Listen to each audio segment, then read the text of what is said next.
നമ്മുടെ കേരളത്തിൽ ദേശീയപാതയുടെ 2 പ്രധാനപ്പെട്ട സ്ട്രെച്ചുകൾ ഇന്ന് നമ്മുടെ പ്രധാനമന്ത്രി ശ്രീ നരേന്ദ്രമോദി രാഷ്ട്രത്തിന് സമർപ്പിച്ചു.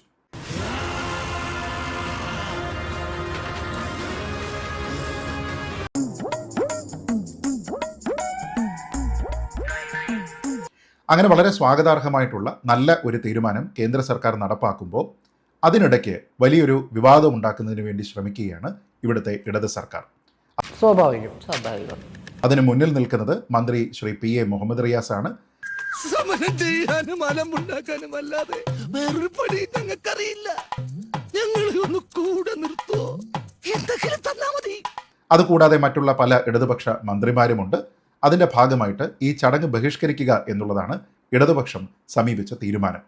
അവന്മാർ അങ്ങനെ പറയുന്ന ആളുകൾ എന്തുകൊണ്ടാണ് അത് എന്ന് ചോദിച്ചാൽ, കേന്ദ്ര സർക്കാരിനോടൊപ്പം തന്നെ സംസ്ഥാന സർക്കാരും ഭാരിച്ച പണച്ചെലവ് നടത്തിയിരിക്കുന്ന ഒരു പദ്ധതിയിൽ കേരളത്തിന്റെ പൊതുമരാമത്ത് വകുപ്പ് മന്ത്രിയായിട്ടുള്ള ശ്രീ മുഹമ്മദ് റിയാസിന് ക്ഷണമില്ല എന്നതുകൊണ്ടാണ് ഈ തരത്തിലുള്ള ഒരു നടപടിയിലേക്ക് പോകുന്നത്. ഇങ്ങനെയൊക്കെ ചെയ്യാമോ?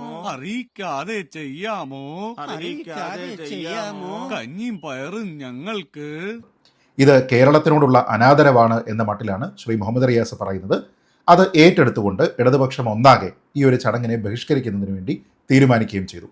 അതിനെതിരെ ശക്തമായ പ്രക്ഷോഭ പരിപാടികൾ നമുക്ക് ആരംഭിച്ചേ മതിയാവും. സാമ്രാജ്യത്വം അതിനോടൊപ്പം തന്നെ അവർ പറഞ്ഞ ഒരു കാര്യം, BJPയുടെ സംസ്ഥാന അധ്യക്ഷൻ ശ്രീ രാജീവ് ചന്ദ്രശേഖർ ഈ ചടങ്ങിൽ ഒരു ക്ഷണിതാവാണ്.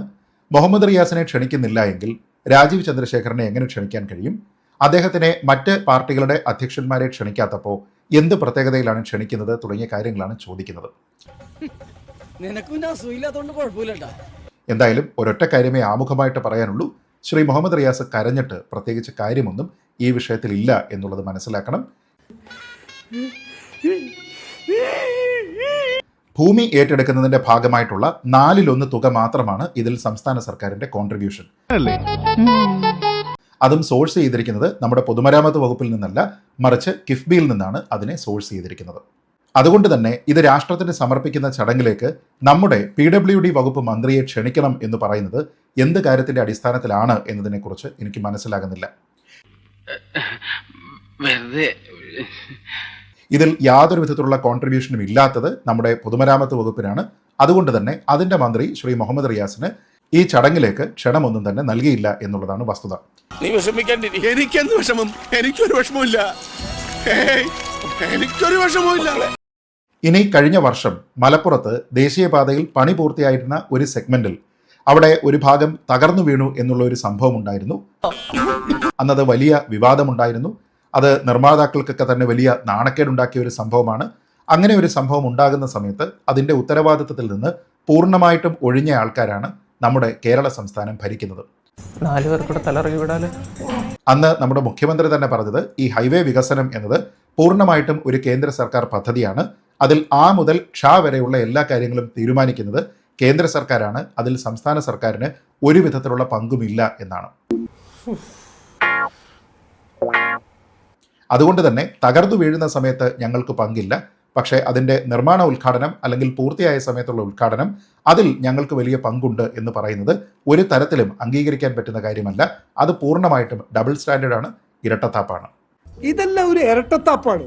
നിങ്ങൾക്ക് രാഷ്ട്രീയം ചെയ്യണമെങ്കിൽ ഒരു പ്രിൻസിപ്പളിലായിട്ട് രാഷ്ട്രീയം ചെയ്യണം.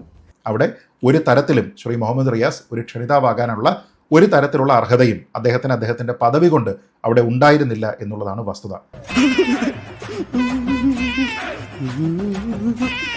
അതിൻ്റെ പേരിൽ വെറുതെ കരഞ്ഞിട്ടോ അതിൻ്റെ പേരിൽ പരാതി പറഞ്ഞിട്ടോ എന്നെ വിളിച്ചില്ല മറ്റവനെ വിളിച്ചു എന്നൊക്കെ പറഞ്ഞതുകൊണ്ടോ ഒരു തരത്തിലുള്ള പ്രയോജനവും ഇല്ല എന്ന് ശ്രീ മുഹമ്മദ് റിയാസ് മനസ്സിലാക്കണം.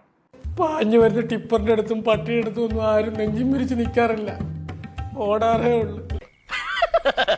തൽക്കാലം ഇത്രയും മതി. വരട്ടെ.